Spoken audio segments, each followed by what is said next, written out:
ناظرین، سال 2016 جسے ختم ہونے میں اب کچھ ہی دن باقی ہیں، لیکن منتخب نمائندے بھی شہر کا نقشہ تبدیل نہیں کر پائے ہیں۔ آپ کو بتائیں کہ میئر، ڈپٹی میئر اور ڈسٹرکٹ چیئرمین عوام کو ریلیف فراہم کرنے کے لیے پرعزم دکھائی دیتے ہیں۔ آپ کو بتائیں منتخب نمائندے بھی تاحال شہر کا نقشہ تبدیل نہیں کر سکے ہیں، لیکن پھر بھی پرعزم دکھائی دیتے ہیں mayor, deputy mayor, district chairmen اور چیئرمینز۔ اس کے ساتھ ساتھ آپ کو یہ بھی بتائیں کہ کراچی میں شروع کی گئی 100 روزہ صفائی مہم بھی ابھی تک کچھ خاص اثرات ثمرات نہیں دکھا سکی ہے۔ چیئرمین بلدیہ بستی ریحان ہاشمی بھی موجود ہیں، ان سے بھی مزید بات کر لیتے ہیں۔ بہت شکریہ ریحان ہاشمی صاحب میٹرو ون نیوز کو وقت دینے کے لیے۔ یہ بتائیے گا، سال 2016 بھی اب ختم ہونے کو ہے، اب تک کی جو کارکردگی رہی ہے چیئرمین اور وائس چیئرمین کے منتخب ہونے کے بعد، کیا کارکردگی رہی ہے؟ کیا عوام خوش ہیں اور آئندہ سال کے لیے کیا امیدیں کی جا سکتی ہیں؟ دیکھیں، 2016 میں جو ستمبر سے سیٹ پر بیٹھے ہمارے چیئرمین، وائس چیئرمین اور پینل، تو اس میں نامساعد حالات کا سامنا کرنا پڑا، اور ایسے حالات کے جبکہ آپ کے پاس بے شمار مسائل تھے اور 8 سال کا گند کچرا بھی موجود تھا، تو ایسی صورتحال میں جو ڈسٹرکٹ سینٹرل کی پرائیورٹی رہی وہ کہ کچرا لفٹ ہو اور زیادہ سے زیادہ لفٹ ہو، کیونکہ تقریباً 80,000 ٹن کا کچرا موجود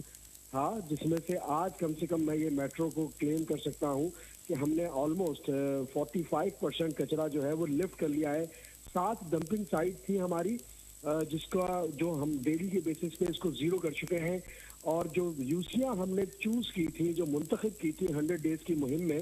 ان یوسیز میں بھی اپروکسیمیٹلی کسی میں 80%، کسی میں 50%، کسی میں 60% یہ ہم گاربیج لفٹ کر چکے ہیں۔ اور اس کے ساتھ ہی ہم نے جو مشینری جو کھڑی ہوئی تھی، تقریباً 25% مشینری جو تھی وہ صرف پال تھی، جس کو آج ہم تقریباً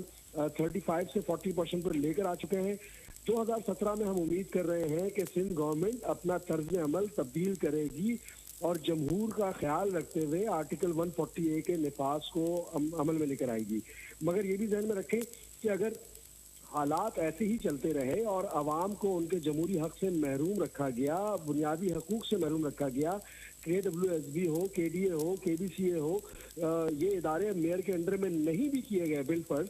تب بھی یہ جدوجہد جاری رہے گی۔ اور یہ جدوجہد تو اسی طرح ہے جس طرح 1947 میں ہجرت کے بعد ہمارے اجداد نے جس زبوں حالی میں وطن عزیز کے لیے کام کیا بے سر و سامانی کی حالت میں، آج بھی ہم لوکل باڈیز کے حوالے سے اربن سندھ کے لوگ اس بے سر و سامانی کی حالت میں اپنے لوگوں کو سرو کرنے کے لیے بالکل ڈیڈیکیٹڈ ہیں۔ ٹھیک ہے، بہت شکریہ ریحان ہاشمی صاحب میٹرو ون نیوز کو وقت دینے کے لیے ہمارے ساتھ موجود تھے۔ چیئرمین ضلع بستی ریحان ہاشمی، جنہوں نے بتایا کہ اب تک کی کیا کارکردگی رہی ہے اور جو محدود وسائل کے اندر اب تک جو کام کیے گئے ہیں، اور یقیناً اس بات کا بھی اعادہ کیا گیا ہے، اس امید کا اظہار کیا گیا ہے کہ جلد ہی مزید اب کام کیے جائیں گے آئندہ آنے والے دنوں میں۔ اور اس حوالے سے کچھ مزید بات کرتے ہیں ہمارے ساتھ